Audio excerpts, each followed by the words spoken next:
Bienvenidos a un nuevo episodio de Borges, los clásicos y los otros. En esta oportunidad se trata de un capítulo, un episodio realmente muy especial y muy novedoso para los oyentes del canal, porque voy a entrevistar a un gran especialista en literatura, en la obra de Cervantes. Me estoy refiriendo al doctor Alfonso Martín Jiménez, catedrático de la Universidad de Valladolid.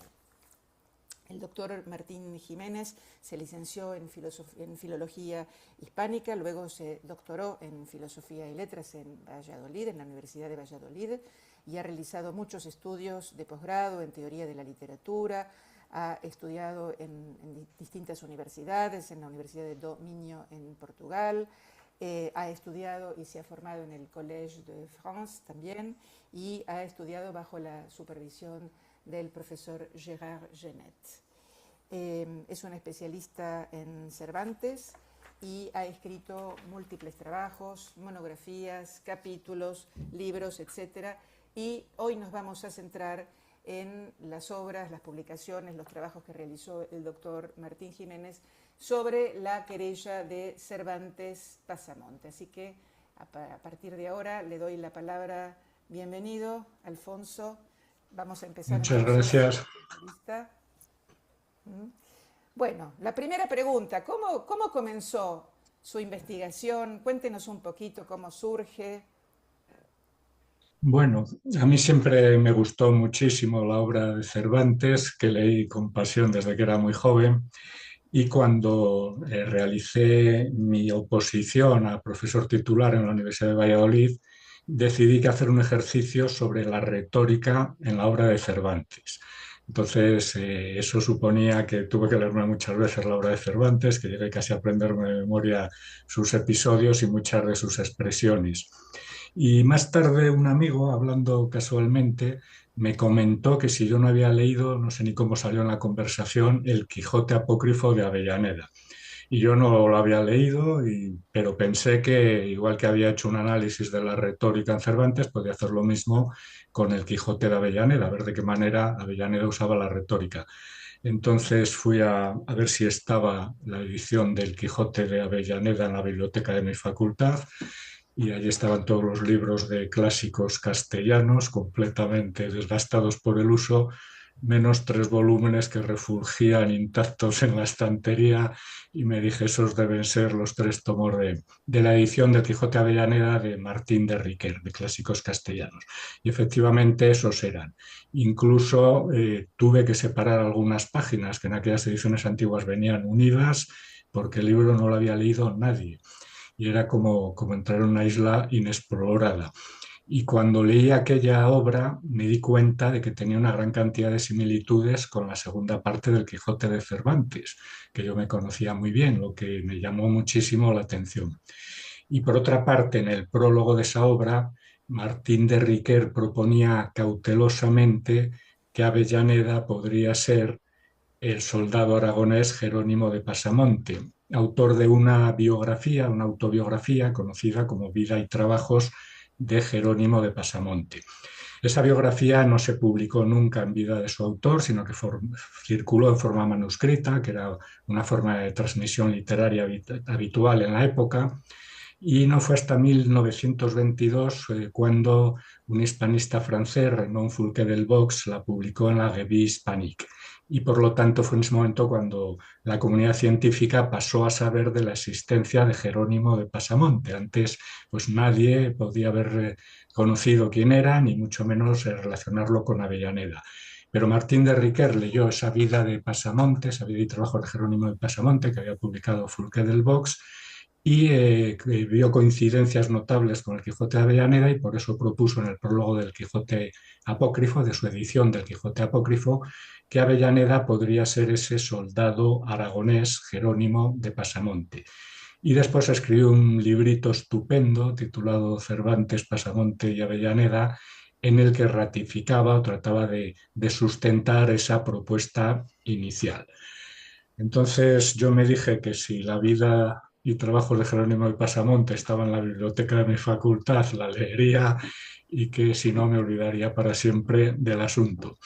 Afortunada o desgraciadamente, tenemos una buena biblioteca en nuestra facultad y sí que estaba la vida de Pasamonte, con lo cual la saqué, la leí y al leerla descubrí muchas coincidencias con el Quijote de Avellaneda más allá de las aportadas por Riquer. Por eso decidí escribir mi primer libro sobre el tema, El Quijote de Cervantes y El Quijote de Pasamonte, en el que traté de sustentar la hipótesis de Riquer. Es decir, que nunca en mi vida he disfrutado tanto escribiendo un libro como cuando escribí aquel primer libro, porque al escribirlo iba descubriendo cosas que me resultaron sorprendentes y fascinantes. Y en ese libro propuse dos cosas. En primer lugar, que Cervantes se había servido del Quijote apócrifo para escribir la segunda parte de su Quijote, pero no haciendo una imitación admirativa, sino una imitación correctiva, una imitación satírica, una imitación en la que trataba de superar el modelo. Y en segundo lugar, que Cervantes creía que Pasamonte era Avellaneda. Ujú. Esperé durante un año a que se publicara el libro porque tenía unas enormes ganas de contagiar mi entusiasmo y de comunicar mi descubrimiento a la sociedad académica.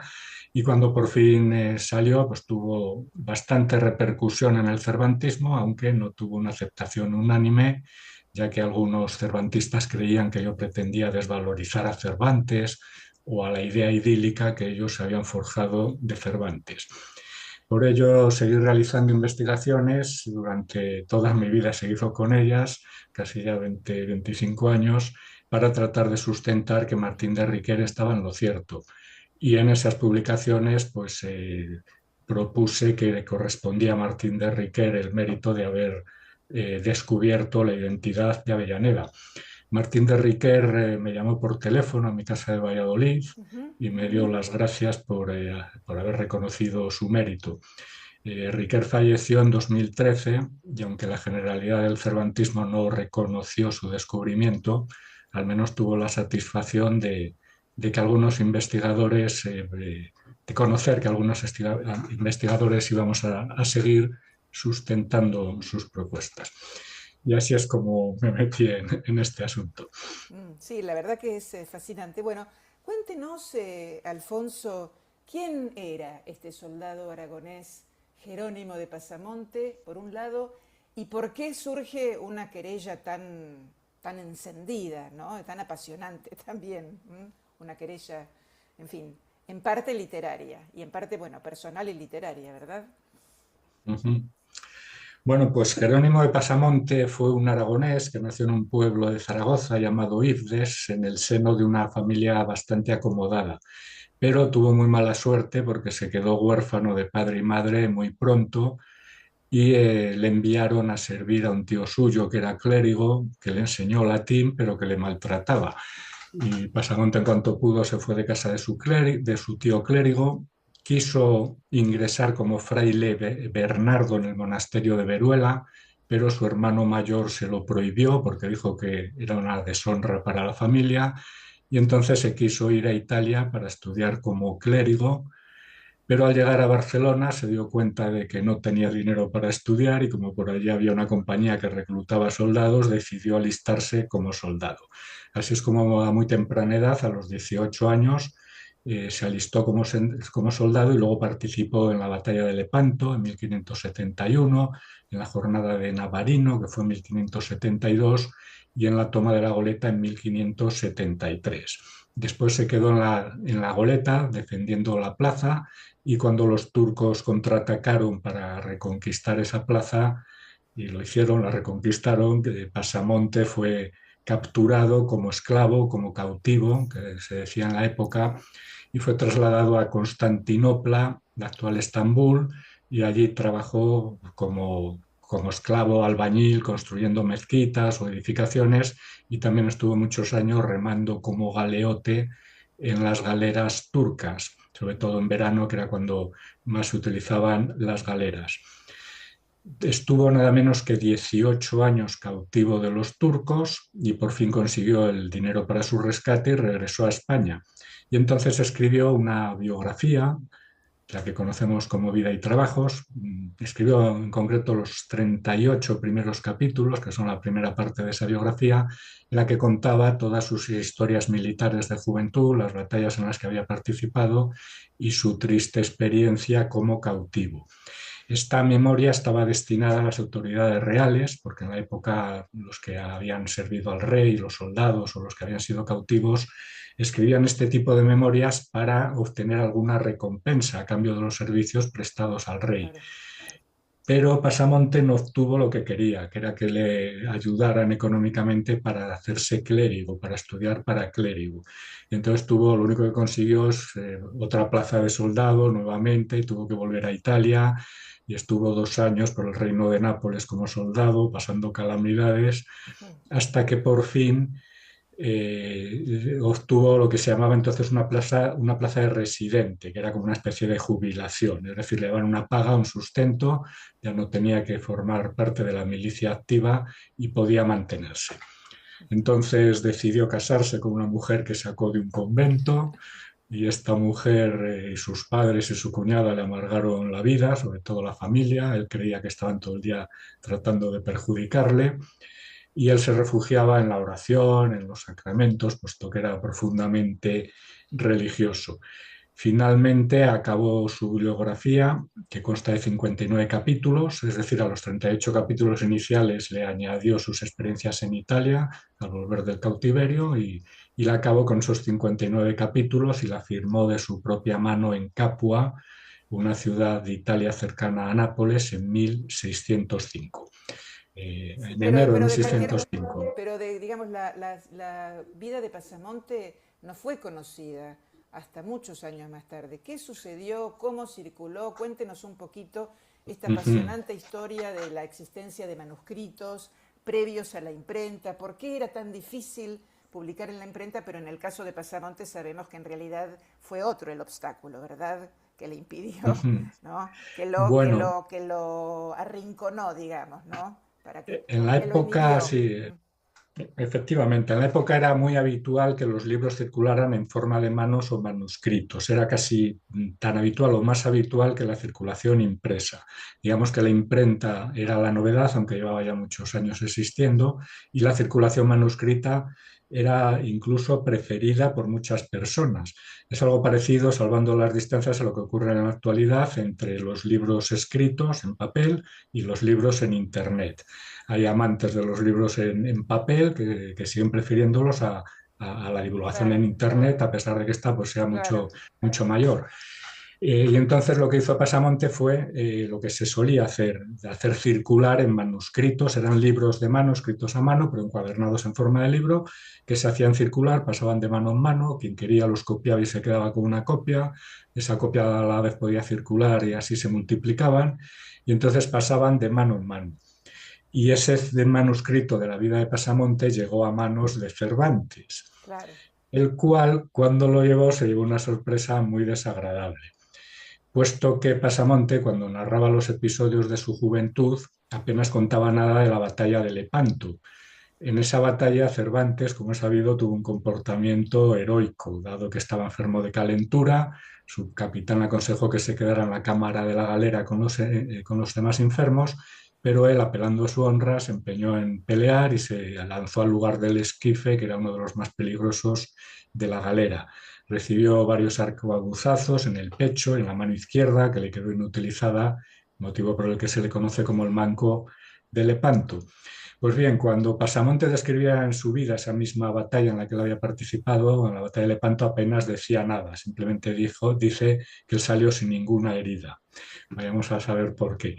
Pero luego, en una batalla posterior, en la toma de la Goleta, en 1573, en la que no hubo auténtica batalla, porque los turcos, asustados tras la derrota de Lepanto, cuando vieron llegar a los cristianos, abandonaron la guarnición. En la toma de la Goleta, digo, Pasamonte se presentaba a sí mismo como un enfermo de calentura, al que su capitán le mandaba quedarse en la cámara con los demás enfermos, pero él apelaba a su honra, se empeñaba en pelear y se lanzaba al lugar del esquife. Es decir, se otorgó un comportamiento heroico idéntico al de Cervantes en la batalla de Lepanto, en una batalla en la que no había habido en la que no había auténtica pasado nada. O batalla. sea que en realidad Cuando acá tenemos... Cervantes leyó eso, probablemente se indignó. Sí, sí, se indignó. Acá tenemos, perdón, Sí. Alfonso, el episodio, digamos, de la imitación y de la usurpación. Es muy interesante, ¿no? ¿Cómo articulamos la usurpación de la honra cervantina y del episodio heroico, que efectivamente no protagonizó Pasamonte, con la cuestión de la imitación, que es uno de los ejes que articulan su obra respecto de esta querella, ¿no? Bueno, pues Cervantes, digamos que en venganza contra esa usurpación, que por lo visto le resultó muy molesta, hizo dos cosas en la primera parte del Quijote. En primer lugar, satirizó a Jerónimo de Pasamonte, convirtiéndole en el galeote Ginés de Pasamonte, autor de una vida de Ginés de Pasamonte. Igual que Jerónimo había escrito su autobiografía, también Ginés escribe la suya. Pero mientras que Pasamonte tenía una idea de sí mismo, digamos, bastante idílica, como un ser honrado, religioso, devoto, amante de la Virgen, temeroso de Dios, Cervantes pinta a Ginés como un galeote al que tilda de ladrón, cobarde, embustero, condenado a las galeras reales del rey de España por todos sus delitos, y contra el que Don Quijote y Sancho profieren graves insultos, ya que lo tildan de hijo de puta y de puto. Y además, en una parte posterior de la primera parte del Quijote, Cervantes introdujo el relato del capitán cautivo, un cautivo que acaba de ser liberado, como lo fue él mismo, como lo fue Pasamonte, y que cuenta su vida. Y cuando el capitán cautivo cuenta su vida, el relato que hace Cervantes de la novela El capitán cautivo, así se denomina, es una imitación, una clara imitación de los mismos pasajes militares y del cautiverio que había escrito Jerónimo de Pasamonte en su vida. Es decir, que Cervantes quiso mejorar el relato que había hecho Pasamonte, mostrándole su superioridad literaria. Por lo tanto, Cervantes satirizó cruelmente, puesto que le puso muy mal realmente, Claro, e claro. imitó a Jerónimo de Pasamonte en la primera parte del Quijote. O sea que fue una verdadera respuesta de parte de Cervantes. Pero esa respuesta no queda ahí, ¿no es cierto? Porque Pasamonte se va a sentir lógicamente aludido y entonces va a venir la respuesta de Jerónimo de Pasamonte. ¿Y cuál es esa respuesta? Pues efectivamente a Pasamonte no le debió sentar muy bien verse satirizado de esa manera en una obra que tuvo mucho éxito, como fue la primera parte del Quijote, y eso además le impidió publicar su autobiografía, si es que Claro. pensaba hacerlo, porque sería inmediatamente asociado a un personaje que Cervantes había, digamos, retratado de una manera poco, poco honesta. Bien, entonces él probablemente quiso tener otra forma de respuesta, que fue escribir el Quijote apócrifo, firmándolo con un nombre falso para no ser asociado a ese Ginés de Pasamonte y ganar y quitándole así a Cervantes la segunda parte de sus ganancias. Entonces probablemente Cervantes nunca imaginó que Pasamonte fuera a hacer una cosa así, pero la hizo. Y entonces se encontró con que hubo un manuscrito del Quijote apócrifo que continuaba su obra. Exacto. Bueno, entonces quiere decir que Cervantes leyó ese manuscrito del Quijote apócrifo, y no es que lo leyó solamente cuando se publicó, como se suele creer, ¿verdad? Porque esa es la versión que suele circular, que a partir del famoso capítulo 59, donde se introduce el personaje de Don Jerónimo, etcétera, etcétera, se decía que recién ahí Cervantes había descubierto el apócrifo. Pero usted demuestra en sus escritos que en realidad lo conocía desde mucho antes, ¿verdad? Esa es la versión tradicional, pero Cervantes sin duda conoció el manuscrito del Quijote apócrifo antes de escribir la segunda parte de su Quijote. Seguramente por eso la escribió, porque vio que había un manuscrito del Quijote apócrifo y eso le sentirse amenazado. y antes incluso de escribir las novelas ejemplares que se publicaron en 1613, es decir, un año antes de que se publicara El Quijote Apócrifo. Y en esas novelas ejemplares, Cervantes realizó continuas alusiones conjuntas a los manuscritos de la vida de Pasamonte y del Quijote de Avellaneda, dando así a entender que pertenecían al mismo autor. Y Cervantes sabía perfectamente que Pasamonte era Avellaneda porque lo había reconocido fácilmente a través de las propias pistas que Avellaneda dejó en su libro. Por ejemplo, en el prólogo, Avellaneda dijo que escribía el Quijote Apócrifo porque Cervantes le había atacado haciendo ostentación de sinónimos voluntarios. Y un sinónimo, como sabemos, pues es un término que se parece a otro, ¿no? Un sinónimo voluntario es algo, una similitud que se hace voluntariamente. Y probablemente eso de los sinónimos voluntarios se refiere al nombre y apellidos de Ginés de Pasamonte con los que Cervantes había bautizado a su galeote. Al decir que Cervantes le había atacado haciendo ostentación de sinónimos voluntarios, Cervantes ya no tuvo ninguna duda de quién era ese autor del Quijote Apócrifo. Pero es que además Avellaneda decía en su mano, decía en su prólogo, que Cervantes le había imitado a él, porque había escrito una parte del Quijote con la copia de fieles relaciones que a su mano llegaron, es decir, con las relaciones descritas en la vida de Pasamonte que Cervantes había utilizado al escribir la novela del Capitán Cautivo. Así que Avellaneda en su prólogo explicó los dos motivos por los que seguía la obra de Cervantes, porque éste le había atacado haciendo ostentación de los sinónimo voluntario de Ginés de Pasamonte y porque Cervantes había imitado la autobiografía de Pasamonte al escribir la novela del Capitán Cautivo, y que se sintiera legitimado para contestar a quien la había imitado y ofendido.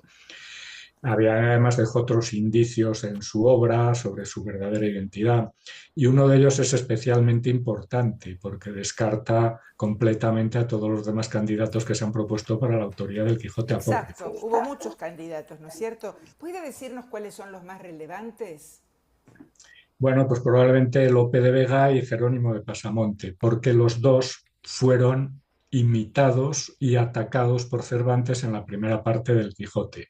Cervantes no solo atacó a Pasamonte, sino también a Lope de Vega. Esto sería ya un poco más largo de explicar. Sí, sí, sí, nos iríamos un poquito por las ramas, pero hay una cosita, Alfonso, que a mí me gustaría mucho preguntarle, y es, uno tiene la sensación, conociendo esta realidad, esta querella, estas respuestas literarias y demás, digo, la sensación de que de alguna manera Cervantes está escribiendo para todo el mundo, pero también le está escribiendo a un único lector, ¿no? Porque las alusiones están impresionantemente encriptadas, ¿no? Casi de manera detectivesca. Hay una trama Uh -huh. detectivesca. Incluso usted escribió una obra de teatro detectivesca también, ¿no? Bueno, una especie de novelita que tengo Sí, aquí. sí, Si sí, alguien sí, la es quiere. deliciosa, deliciosa, es un encanto, pero que justamente tiene un componente detectivesco. Entonces, a mí me resulta fascinante que Cervantes estuviera escribiendo, obviamente para todo el mundo, pero que de alguna manera se dirigiera en particular a una sola persona y además sin nombrarla directamente. ¿Cómo se interpreta eso? Bueno, pues porque las obras de Cervantes efectivamente tienen, por decirlo así, una doble destinación. La generalidad de los lectores, a los que Cervantes no les dice que esté imitando a Pasamonte, y luego su destinatario particular, a quien le deja claro que lo está imitando y que lo está superando. Y todas esas alusiones que hace Cervantes en las novelas ejemplares a dos manuscritos, el de la vida y trabajos de Jerónimo de Pasamonte y el Quijote Apócrifo, pues van destinadas a ese lector particular. Y ese lector particular sin duda las percibió, porque Avellaneda en su prólogo, cuando se refiere a las novelas ejemplares, dice que son más satíricas que ejemplares. Nadie ha podido explicar por qué las novelas ejemplares de Cervantes parecen satíricas. Nadie ha advertido que sean satíricas. Solo lo advirtió Pasamonte, puesto que en dos de ellas, en el Coloquio de los Perros y en el Licenciado Vidriera, Cervantes arremetía contra él, se burlaba de él, volvía a hacer sátira de sus escritos y por eso Pasamonte, como receptor particular, se dio cuenta claramente de que Cervantes lo estaba Claro, satirizando. claro. ¿Le podemos ver algún futuro, digamos, promisorio a que esta hipótesis se abra paso en el mundo cervantino en general y para el público, ¿no? Esta imitación tan satírica, esta querella, esta rivalidad tan extraordinariamente plasmada, ¿no es cierto?, en un libro como que es El Quijote, particularmente en la segunda parte, aunque sabemos que en la primera parte tenemos el episodio de Ginés, el capitán cautivo, y el capitán cautivo, ¿no es cierto? Podemos prever que algún día se abra paso, ¿verdad? Porque resulta Bueno, apasionante leer la segunda parte del Quijote para quienes ya lo hemos leído varias veces, a la luz de este descubrimiento, porque es otra segunda parte. claro, es que precisamente en esa segunda parte es donde Cervantes deja los datos más claros sobre la identidad de Avellaneda, en dos episodios. Uno es el de Maese Pedro, Ginés de Pasamonte, que es un personaje disfrazado al que Cervantes asocia indudablemente con el Quijote apócrifo, ya que le hace representar, hace dirigir un retablo de títeres o marionetas que Don Quijote interrumpe violentamente porque cree que es verdad lo que está viendo en escena. Y en el Quijote de Avellaneda le pasó exactamente lo mismo. Don Quijote interrumpía una representación teatral porque tomaba por real lo que veía en escena. Entonces este Maese Pedro, que se relaciona indudablemente a través de esta escena tan similar que toda la crítica ha reconocido que está tomada de Avellaneda, resulta que va disfrazado, pero al final se descubre quién es. Se descubre que es Ginés de Pasamonte, representación literaria de Jerónimo de Pasamonte. De ahí que ese episodio sea una revelación sobre la identidad Claro, de Avellaneda. claro. Y también creo Y, yo, y, Alfonso, que es una revelación de alguna manera del talento literario que tenía Avellaneda, ¿no es cierto? Porque evidentemente, sí, perdón, Jerónimo de Pasamonte, Pasamonte y Avellaneda, quiero decir, sin duda no está a la altura de Miguel de Cervantes Saavedra, pero era un buen escritor, quiero decir, acá hay un enfrentamiento como soldados en la pluma y en la espada, ¿no es cierto? Y Pasamonte, bueno, era un escritor, porque realmente es una muy buena idea la de que el Don Quijote irrumpa, ¿no?, pensando que es realidad lo que está representado en el teatro. ¿No es cierto? Quiero decir, tiene sus motivos Pasamonte para estar lleno de odio, de inquina, de envidia, nada menos que de Cervantes, ¿verdad? Por el honor, por la honra, por la valentía y por la genialidad literaria, se podría pensar.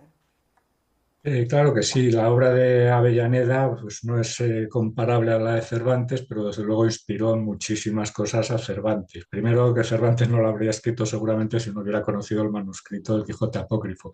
Pero es que además muchos detalles de Cervantes son tomados de Avellaneda o son inspirados por Avellaneda, dado que Cervantes lo que hizo fue imitar continuamente la obra de Avellaneda, no de manera admirativa, ¿no? Ya lo decía antes, criticándolo, corrigiendo las características de sus personajes, tratando de mejorarlo, pero ese intento de mejorar a Avellaneda fue lo que le hizo escribir como lo hizo la segunda parte del Quijote, que acabó siendo una obra extraordinaria, ¿no? Así que le Pero tenemos que no porque agradecer, fuera, ¿no? Le tenemos que agradecer efectivamente, no es a porque fuera Avellaneda. una obra que Sí. saliera únicamente del ingenio de Cervantes, sino también por la influencia de Avellaneda y Claro, de ese deseo de superar a Avellaneda. Por lo tanto, tenemos que estarle agradecido a muy, Avellaneda. muy, muy Y agradecido, en cuanto a eso lógicamente. que preguntaba, la otra pregunta, si realmente estas teorías acabarán o no asentándose, pues yo confío en que sí. El problema es que suponen, digamos, un punto de vista absolutamente contrario a los planteamientos Claro, tradicionales. Y siempre que se produce una teoría como la que formuló Riquet, que se opone a la visión tradicional, pues hay una resistencia enorme por parte de la jerarquía académica a claro. admitirla. Normalmente, como decía Max Planck en su autobiografía científica, las verdades científicas no se imponen porque la jerarquía las acepte, sino porque esas mismas personas acaban muriendo y dando paso a otras generaciones que están más familiarizadas con ellas. La ley de la vida. Alfonso, nos queda un minutito. Vamos cerrando porque, bueno, comanda, digamos, la tecnología y nos queda un minutito en este Muy Zoom. bien. ¿Algún consejo para los lectores, alguna orientación para que se atrevan. Bueno, simplemente yo apelaría a las nuevas generaciones de cervantistas que están libres de prejuicios a que acepten este tema sin ninguna creencia preestablecida. Y se darán cuenta de que las evidencias están ahí, de que son testarudas y de que acaban imponiéndose a quienes quieren ignorarlas. Y por otra parte, quería agradecerle a usted, Viviana, todos los vídeos que he realizado en los que desarrolla de una forma clarísima y magnífica estas propuestas, porque realmente dejan en evidencia que quien ama a la literatura y que quien ama a Cervantes puede adoptar estas posturas sin ningún problema y sin ninguna preocupación. Así Bueno, que muchas muchas gracias gracias a por su usted. labor. Muchas gracias, Alfonso. Gracias a usted. Hasta cualquier momento. Adiós. Hasta la vista. Hasta la vista. Adiós. Adiós.